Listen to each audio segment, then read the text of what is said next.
Welcome to Happy Talks with Dr. Alice and Donovan. Dr. Alice Fong is a holistic naturopathic doctor and founder of Amour de Soi Wellness. And Donovon Jenson is a software engineer and founder of HowToHappy.com. Together, they're out to cause more happiness in the world. Hello, everyone. Welcome to Happy Talks. My name is Dr. Alice, and this is my amazing co-host, Donovan. And today we have a special guest, Lane Kawaoka. And he is known as the real estate anti-guru of adding tremendous giveaway value. He currently owns 6,500 units. He's a writer for Forbes, and he's been on top 50 investing podcasts and has an amazing Amazon bestseller. So please welcome Lane. Thank you so much for joining us today. Hey, thanks for having me. Aloha, everybody. Aloha. Yes. So tell us a little about your story into becoming an investor into real estate and your passion for it. Yeah, so I grew up on this linear path. We weren't broke, but we weren't super rich as kids. We were taught to be really frugal with our money. Go to a restaurant, never order soft drinks because that's just costs too much money.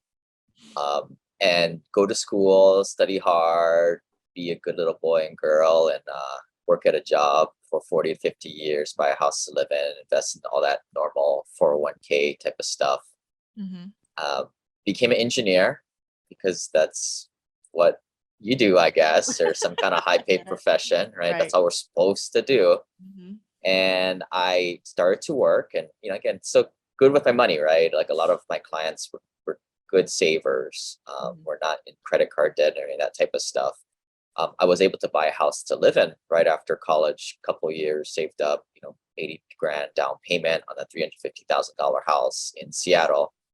And because I was working on the road all the time for work, because I was in construction as an engineer, I was never home. And for a young 20-something-year-old kid, that was a lot of it's kind of silly to have this big house and never home. And back then they didn't have like Turo or anything like that, but I don't know where I got the idea. I was like, I'll just call up an old like property manager that I rented from in college and just start renting it out. And that was the point where I kind of pivoted off of that linear path. And I was like, whoa, what did I just do here? I could just rent this property out. And if I just repeated this several more times, I'll be pretty quickly out of this rat race we all called job work and retirement savings. And that was kind of the start of it all. Started to realize that a lot of people out there make way more returns, a lot safer, not investing in the normal Wall Street traditional investments and get into more alternative investments, which include residential real estate or rental properties. So it's a really interesting story, like kind of this evolution from a more like tried and true traditional path to this more real estate focus. I did have a question around sort of, you said your background, your upbringing had sort of a frugal frame on it, right? And I'm curious if you ran into any struggles around sort of buying property and as you expanded, getting into, because you need a lot of debt to be able to finance this stuff. So I'm just curious if you had any struggles there around like sort of that background and adding debt as you added on more properties, or if the cash flow and the numbers was enough to make you just be like, no, doesn't matter. Yeah, I mean, I kind of got into it. I kind of fell into it, right? Like I saw the cash flow coming in. And the reason why you invest in residential real estate is you make money 4 ways: cash flow, appreciation, and tax benefits. And the fact that the game changer is, buying a house to live in is okay. But when you buy residential real estate, the tenants are the suckers paying down your mortgage for you. When it's your house, you're the sucker putting in your heart, sweat, and tear, paying that thing down. And that's the big difference. They're paying down your mortgage and building your equity for you. And that's the game changer. But then, there's different paradigms of financial advice. People out there are in credit card debt, really bad with their money. Just call them the 99% out of there. For those types of people, I think that they can't differentiate between good debt and bad debt. They're all in credit card debt. They buy crap that they can't afford, that they shouldn't have in the first place. Now, for those types of people, buying a house to live in is a good forced piggy bank because they have to pay their mortgage. It kicks them out on the street and evicts them, or they get foreclosed on. So, but then, what about people like myself, right? The good little boys and girls out there that, got good jobs. We pay more than our fair share of taxes, right? The middle class are the ones paying all the taxes. It's not the wealthy people. You kind of get into that, how the wealthy people get around taxes. It's not the broke people, the poor people, right? They just get all the government entitlements. It's kind of this hardworking suckers in the middle, right? That I kind of grew up in, and that was kind of my linear path. And those are the people that kind of power society forward. But yeah, I mean, I just kind of saw it like, my at the end of the day, like, it's your net worth. That's all that really matters. Right. Sophisticated, high net worth people don't really care about the interest rate you're paying or the amount of debt. That's what average people think of. Average people will really never get above $1 or $2 million net worth. Mm-hmm. But the wealthy people look at, well, how is this impacting my net worth? And can I do this safely and prudently, which is, can I go into investments that give me ample cash flow, right? Because cash flow allows you to breathe and hold on to the asset in bad times. So you want to maximize your amount of impact to your net worth while optimizing your amount of cash flow, right? Just enough to get the optimal returns. But I mean, I've written a bunch of articles in Forbes on this topic of debt, right? People can't seem to differentiate between good debt and bad debt, but that's what the wealthy do. They use debt where, the debt service coverage ratio, 1.25 is what we usually try and hit on our large apartment complexes. The income that we make more than hits and covers the monthly debt service. We make money every single month. Right. Yeah. No, I really appreciate that you distinguish the difference between good debt and bad debt, because I think for a lot of people that's not even something that crosses their mind. It's like something to take into consideration. I actually had bought my first house about 5 years ago, and initially I was just planning to live in it, but then similarly like you, I was traveling a lot, and I decided to just rent it out for Airbnb while I traveled, and that paid for my mortgage. Or sometimes I would just like have it listed, and then I was like, oh, someone booked it, so I got to go see something else, or I got to travel somewhere new because but then eventually I moved across the country, and I just decided to find a family to rent it long term, and I just sold it actually last year, and made a profit. So it's definitely, it wasn't necessarily my intention, but life circumstances went through a breakup and things like that had me not live in it. So, but I would be curious for people who, they do need another place to live. Like I could actually stay with, friends or family, or had other circumstances that made it more doable to not live in my own house. But how would you suggest, like, people that don't have any other place to go, if they wanted to rent out their house, what should they do? I mean, look, this is the hardest part about wealth Yeah. building, right? That first 100 grand of net Yeah. worth. Most of my clients, they make six figures. They have a net worth of over $1 million net worth. They've kind of passed that scale. Right. It's kind of a coming of age. It's like wealth building adolescence. If you don't have, you need money to invest. If you don't have money, that's what these more active strategies like house flipping, wholesaling, those are kind of more strategies for broke people, right? Like most of my folks who went to college were good savers. We can just patiently save and buy and acquire these passive income generators, or what we call pigs. So, I mean, continuing on my story, I bought that first rental and I was like, oh, shoot, this worked.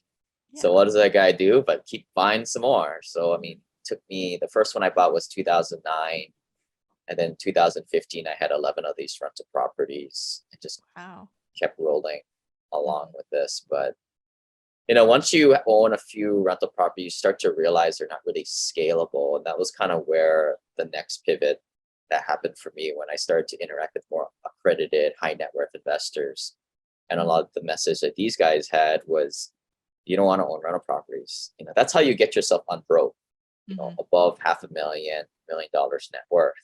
But once you ascend to that point, it's more about taxes, legal protection, and scaling your investments in different private placements and syndications where you're doing value add real estate investing. So it sounds like you've laid out like a couple different steps, right? Potential steps on like a financial ladder. I would be curious for you, as you've sort of gone through these steps, where your biggest headaches or roadblocks or learnings or whatever else were, right? Because like, the typical path, the first step that you sort of mentioned is fairly straightforward, right? You go to school in some sort of field that allows you to get a pretty good salary, and then you do your job. But I'd be curious, where you've seen some of the like biggest learnings or roadblocks or whatever else might be worth sharing between some of those tiers. Right. So like, kind of to break it down, there's kind of 3 different levels, right? Simple passive cash flow 0.0 is don't be a bonehead with your money, right? Don't buy things you don't need. Keep a freaking budget, like, I mean, I think the people who are listening on the podcast were usually a little bit better at this, right? But like I said, most people struggle with this because, their parents didn't teach them this stuff. I mean, where else do we get our money medals from but our parents and family and friends? But, once you're able to save $10, $20, $30,000 a year, right? The first step is to go buy a rental property. There are turnkey rentals out there. And to invest prudently, you want to invest in things that cash flow. And how do you do that? Well, we look for this one thing called the 1% rent to value ratio or greater. So it's pretty simple, like, math exercise. You take the monthly rent divided by the purchase price. And we're looking for something that's 1% or higher so that we know we're going to be cash flow positive every month. So, this is why we don't buy properties in Seattle, Portland, all of California, New York, right? Because, you'd be lucky to find a place in the ghetto for $500,000 that luckily rents for $2,500 a month. So $2,500 a month divided by 500,000 is 0.5%, right? Where the other places in the country, which have much better ratios, where you can get closer to that 1%. And then this is where you're making money every single month. So if a recession comes, you're cool. You're just cash flowing. You're chilling, right? Where everybody else is losing the property, can't pay, has to feed their debt service. And then, we focus in on red states because we're the landlords. We want the landlord laws on our side.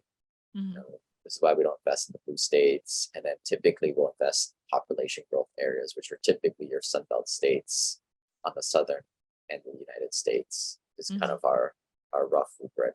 Are you going in more like metropolitan areas or more like country, rural, or kind of? So the markets that we'll go in, we want to go into established cities, right? So I try to stay above 250,000, 500,000 population. So no pull down tertiary markets, right? So that said, we're not going to go smack dab in the core business district, right? Because you're not going to hit your rent to value ratios that you need in there. So we're typically around like the outer rim of the city. California, Portland's a little bit different, but like, your Atlanta, your Texas, there's usually a web system in the highways. So it's usually outside of that inner web, 20 minutes, 45 minutes outside the city center, sort of suburbish.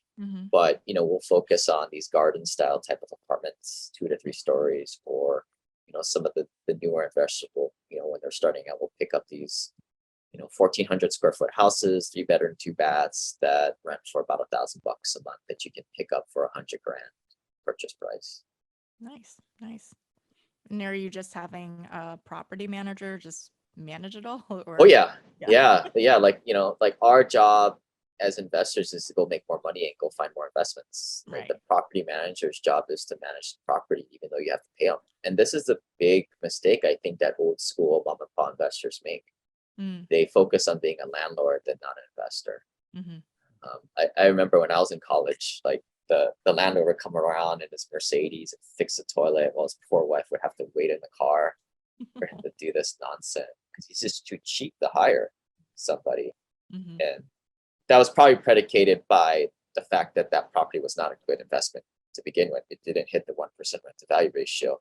and he had to put in his own sweat equity to make the numbers work, Mm-hmm. or lose less money per month and gamble on appreciation. Right. So I'm going to keep pulling you back to sort of these like boundary levels, just because I think it's going to apply to the most people, right? So I'd be curious, for people who are in some of these areas that you mentioned, right? Like the Bay Area or Seattle, some places that you can pull down pretty high salaries, but that the 1% rule absolutely does not exist anywhere in that area. How can someone start looking in geographies that aren't near them, right? Like what are some of the tools or strategies that they can use to get, maybe outer Atlanta or some of these other places you mentioned? Because obviously, if you're living in one place and not in the other place, you're not going to be super familiar with the market and whatnot.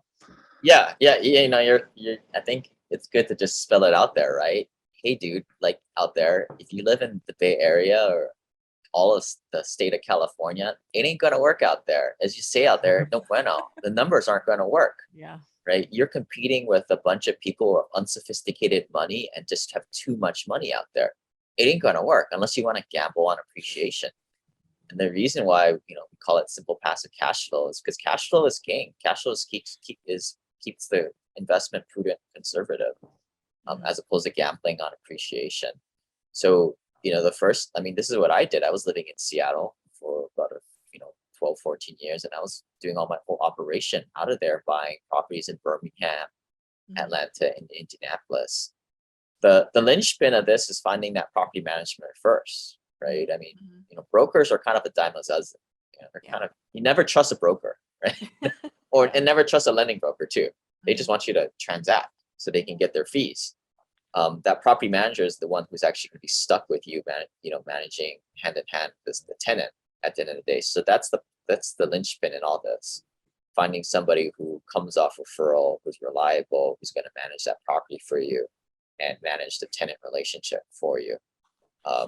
We offer a free remote investor like e-course on my website. People can, they can go to simplepassivecashflow.com/turnkey, get access to that for free.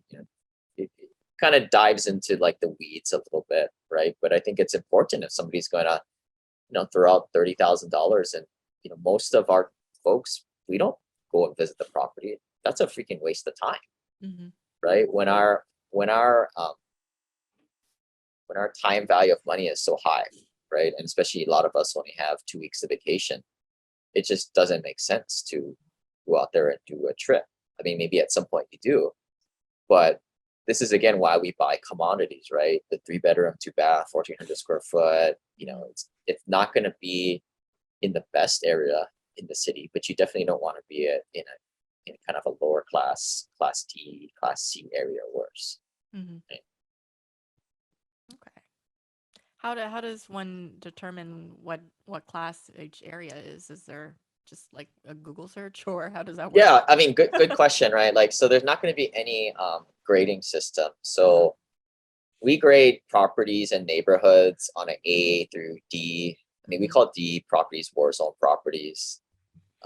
Your A class area is going to be the area that I'm sure all you guys, people listening, like to hang out, right? It's the safest area. It's the hip area. Your numbers aren't going to work there. You're not going to find the rent to value ratios to be able to work out there.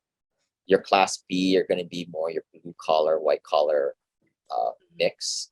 It's not going to be in the best school districts. It's not going to be in the safest areas. But what you want to be looking out for are, at least there's no violent crime there, right? There's going to be graffiti, there's going to be theft, but you're looking for those pockets where it's just, this is where, and I think for me, it was a big culture shock, right? Like coming from middle class America, most people live in B and C class type of housing where it's relatively safe in the daytime, but you and I probably wouldn't want to be hanging out at nighttime in there. And then an even lower class is kind of that C grade. And, now you're talking, a B class would be like 1970s, 1990s build.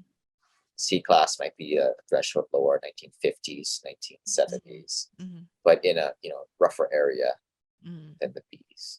So typically the sweet spot that we'll like to buy with the optimal amount of cash flow, and it's good, safe, solid areas, that kind of that B minus sweet spot. I mean, luckily you're not ranching the damn thing, right? you're outsourcing the property manager out. You never really have to go out there. Mhm. Yeah, so it sounds like there's a ton of sort of legwork that you can do, or like research, or different resources that you can sort of tap into to get a pretty good idea of what's going on in an area without actually having to go out there and check things out. I'd be curious if there. I don't know this much about it, but I know there are like groups, right? Like investing groups that you can get into or be a part of. And then there's also sort of going like more solo and buying a property yourself. I would just be curious what sort of your like opinion or experiences with some of these different modes of sort of investing in real estate. Yeah, I mean, if you're not an accredited investor, especially if you're under like $250,000 net worth, like you're not really allowed to participate in a syndication or private placement. The operator of the syndication really shouldn't allow you to participate, right? Because you're just not a good investor. You don't have that much money, and you'll probably be a pain in the butt to the operator. And this is the hard part, right? Like I said, the hardest part is getting started. That first $100,000, $250,000 net worth. You got to do it yourself, and you got to let time kind of be your friend and have your net worth grow, and supplement that with your day job. But I think something really happens early on is you start to realize how much more money you're making it this way, and you have control, and you stop funding all the 401ks, the Roth IRAs. The wealthy don't do that type of stuff, right? That's only like that's the retail investment market. But we've all been conditioned otherwise. I mean, it took me like 5-10 years to finally pull the plug on my 401ks until I finally realized what it all was. But everybody moves at their own pace. But at some point, you kind of pull the plug on it. You kind of go more into alternative investments, your own rental properties, or at that point, if you're higher income, maybe you can start participating in private placements or syndications. You have the network, right? Other peer colleagues, and who to trust out there. But it's a slow transition. But for most people, 5 to 10 years, they can get financially free doing this type of stuff, and it totally transcends the average, the traditional wealth building. And I tell everybody, like, look, I mean, if everybody just bought a handful of rentals like how I did, it doesn't take that long, maybe 5 years if you're a diligent saver. You probably don't have to work into your 40s, and but don't do that, because society would probably crumble, right? If all these guys just found the quick way out of the rat race. Who would pay all the taxes? Who would build bridges? Who would perform surgery on people? Who would be a social worker? Like it just society couldn't sustain that. Yeah, definitely. I'd be curious, what was I'm assuming that you're not practicing as a civil engineer anymore. Maybe that's the case, but like, how long did you decide, okay, now is the time to like leave my job and just do this? Yeah, I mean, my progression was a lot slower, right? Then, I made a lot of mistakes along the way. Like I would pay down my properties, which, yeah, I think that's traditionally something they tell you to do, which I'm going to say is completely wrong. You don't want to pay off your properties. You always want to go with a 30-year mortgage and pay the least as possible, and concentrate your money to buying more passive income generators, pigs. But I did a lot of that stuff. Like it just took me longer, right? Like, it took me 11 rentals, 2015, but I was a really good saver. And then there were a handful of years there that I was putting away like $80,000, $100,000 a year, not to the normal retirement stuff, but straight to rental properties. And that really sped things up for me. But, when I started to buy apartment complexes and we started to syndicate deals with other people, that was kind of the point where I need to focus on. I mean, I kind of traded one job for another in a way, right? Yeah. But as far as passive income goes, I mean, that's kind of the lessons I think I've learned from other people. Is like you're always going to keep working. You're always going to be doing something, and if you can find a way to, today we value add apartments, we improve the communities. Like, that's, if we don't do it, who else is going to do it? And we make a whole lot of money in the process, right? Like, I mean, what more ikigai can you get? Right. So we talked a lot about sort of the money pieces and sort of like moving your pieces around and moving up and pieces like that. I would be curious, since this is a podcast, around happiness. some of your journey as you've transitioned through these different like phases in your life. Do you find like now that you feel the most fulfilled? Did you love your old job? Like, I'd just be curious what some of those parts were for you. Yeah, so like I would say like my first pivot in terms of like mindset and happiness came when I had like those 15 rentals. Like those 15 rentals, and they brought in maybe like $3,000 passive income a month, which by no means sustains an American family, right? Like most people, they need 10 grand to do so. But in my head, I mean, I was in my late 20s at the time. Um, I knew I didn't have to keep working my crummy job if I didn't have to, Mm-hmm. pretty soon. I mean, I could quit whenever I kind of wanted to. And I kind of, I think a lot of young people or financially young people, they get to a point, their idea is to retire and sit on the beach and do nothing. I kind of did that like for a couple of months. I just didn't care about work. I could just give a rip, right? Like my boss told me something, like whatever. I make more money than you guys, at the end of the day by just sitting here. Mm-hmm. So I eventually changed jobs a lot. Like I would find easier, more cruise jobs, and I would have a lot more time to think. And that could be a good or bad thing, right? Yeah. But my whole thought was like, like a lot of people, they go around and they like, what do you do when you're financially free? Right? You go around, you travel, you take pictures of your food, put it on Instagram, stupid stuff like that. But like it gets super old Mm. after a while. You show me somebody who keeps doing that stuff, I'll show you somebody who hasn't been financially free more than 6 months. Granted, some people could probably, do that type of nonsense for several years, but you come to a point where it's like, all right, well, you've been given this gift that most people do not get, right? Like my parents worked till they're like regular to retirement age, 60, 70 years. That doesn't mean they have enough money to retire. That's most people's paradigm. But here I have the rest of my life to do whatever the heck I want because the money keeps working harder for me and it's going to continue to grow. I can sit on a beach, drink pina coladas, and take pictures of my food, or my life's a canvas. So I mean, I just kind of focused on what I was doing best. That was kind of why I created like the Simple Passive Cash Flow podcast, just to kind of give back and help people dispel a lot of the financial dogma out there that we're all kind of taught to eat. Because I realized that was kind of what I was passionate about, and that was what I was kind of good at. And I talked about that concept of ikigai, right? Apparently, like when people team up and we buy an apartment together, we can make a lot of money too, right? Awesome.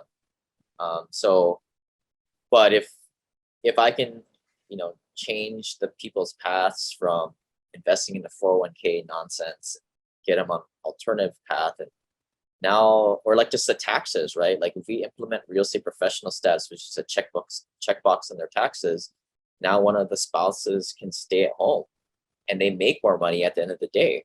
They don't pay, they by doing that, you implement rep status. Now you can use passive losses you get, these deductions you get from real estate to offset your ordinary income. It's a beautiful thing. And it's just all about being tax smart, financially minded smart, than working harder for the man. But that was for me. I mean, I've kind of followed Tony Robbins a little bit. He always says, well, you're happier, or the thing at the top of the Maslow hierarchy of needs, or his 6 needs he talks a lot about, is like, giving back, finding a way to add value to each other. And you see a lot of rich people doing that. And but that was kind of my way. Like, I'm not going to be somebody who builds something, Habitat for Humanity. I don't like to build stuff. Yeah. Like that's, I think you have to figure out your way to like give, your unique way where you can exponentially add value. If not, you can just build some houses on Saturday with Habitat for Humanity. Nothing wrong with that, right? Right. Yeah. Yeah. It sounds like you, as much as sitting on a beach and drinking pina colada sounds great, it gets boring after a while. And it's nice to be able to work at doing something that you love, that you're passionate about, and contributes back to other people versus just like the average grind of having to work to get by. You have the ability to work because it's your passion, and that's exciting, and that's a something a lot of people don't get to experience. Yeah. And you meet a lot of eclectic people too. Mm, I mean, people who are kind of stuck in the day job, stuck in the matrix, haven't eaten the red pill yet. Yeah, they're cool, nice people, but when you find, gunslingers who are kind of living this more aggressive entrepreneurial path, or really like designing their lifestyle with endless boundaries, which sounds really corny. Like it is very it kind of increases the zest for life, right? There's kind of, some people, I'm kind of see myself more of a creative, I guess. To me, that's very enlightening when you interact with those types of people. Come to find out, they're free at lunch too. Like it's just the working stiffs that aren't around during this time of the day. Right. Yeah. Mm-hmm. Cool. Well, Lane, thanks so much for joining us on our show. Is there anything you'd like to plug or anything else you'd want to share before we wrap up today? No. If I've kind of piqued people's interests, you gotta you gotta buy rental properties, or if you're a little bit higher net worth, syndications and private placements are probably going to be a little bit more, based on your time, But yeah, I'd say get educated, right? Society is built on you investing in these Wall Street products, which just makes Wall Street rich via these 401ks and Roth IRAs, etc. You got to get off the beaten path, but you got to find a tribe, which is what we've created with a community of other investors. And yeah, it works. It works. That's for sure. But you got to do something a little bit different than the average bear out there.